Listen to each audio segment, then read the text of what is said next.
Hi friends, good morning. இன்றைக்கி நல்ல கிறிஸ்பியான சேமங்கிழங்கு, சேப்பங்கிழங்கு அப்படிலாம் சொல்லுவாங்க. அது செய்கிறது எப்படின்னு பார்க்கலாம்.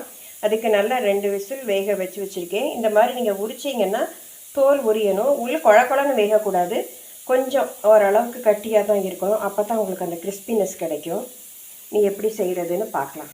இப்போ தோல் உரிச்சிட்டு இந்த மாதிரி நீர் வாக்கில் வெட்டி எடுத்துக்கிறணும். அது நான் சேப்பங்கிழங்கு எடுக்கிறதே இந்த மாதிரி தான் எடுப்பேன், நீல வாக்கில். அப்போ தான் நமக்கு அந்த ஃப்ரைக்கு ரொம்ப நல்லா இருக்கும்னு இப்படி 2 வெட்டி எடுத்து வச்சுக்கிட்டு எண்ணெயை காய வச்சு அதில் அப்படி போட்டு எடுக்கணும். ஒரே நேரத்தில் போடாமல் ஒரு 4-5 எடுத்து போட்டுட்டு இதை நல்லா ஃப்ரை பண்ணி எடுத்து வச்சுக்கிறோம். எல்லா கிழங்கையும் இந்த மாதிரி லைட் ப்ரௌன் கலரில் இப்போ வறுத்து எடுத்தாச்சு. அடுத்தாப்பில் நம்ம மசாலா சேர்த்து இது எப்படி ஃப்ரை பண்ணுறதுன்னு பார்க்கலாம். வறுத்த எண்ணெயிலேயே இந்த கிழங்கு அப்படியே போட்டுற வேண்டியது.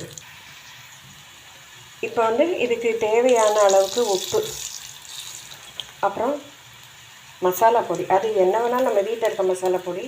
உங்களுக்கு கறி மசால் பொடி பிடிக்கும் அப்படின்னா இதில் நம்ம கறி மசால் பொடி போட்டுக்கலாம். இல்லை அப்படி சும்மா கூட வறுத்து எடுத்துக்கலாம். இப்போ இப்படி போட்டுட்டு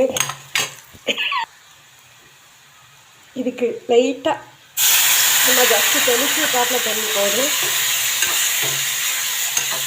வச்சு இப்படி நல்லா பரட்டி விட்டுட்டு இது அடுப்பை சிம்மில் வச்சு இந்த மாதிரி லைட்டாக ஓரங்களை மட்டும் இப்படி விட்டுட்டு ஃப்ரை பண்ணோம்னா அது நல்லா மொறுன்னு ஃப்ரை ஆயிரும். இது 2 to 3 மினிட்ஸ்க்குள்ளே உங்களுக்கு நல்ல மொறுன்னு வந்துடும். சேனைக்கிழங்கு வறுவல் இப்போ ரெடி ஆயிடுச்சு. மேலே நல்ல கிறிஸ்பியாக இருக்கும், உள்ளே நல்லா சாஃப்டாக இருக்கும். சாப்பிட்றதுக்கு ரொம்ப டேஸ்ட்டாக இருக்கும். சாம்பார், ரசம், தயிர் சாதம், இது லெமன் ரைஸு இந்த மாதிரிக்கெல்லாம் வச்சு சாப்பிட ரொம்ப நல்லாயிருக்கும். இதை நீங்களும் ட்ரை பண்ணி பார்த்துட்டு எப்படி இருந்துச்சுன்னு சொல்லுங்கள். தேங்க்யூ.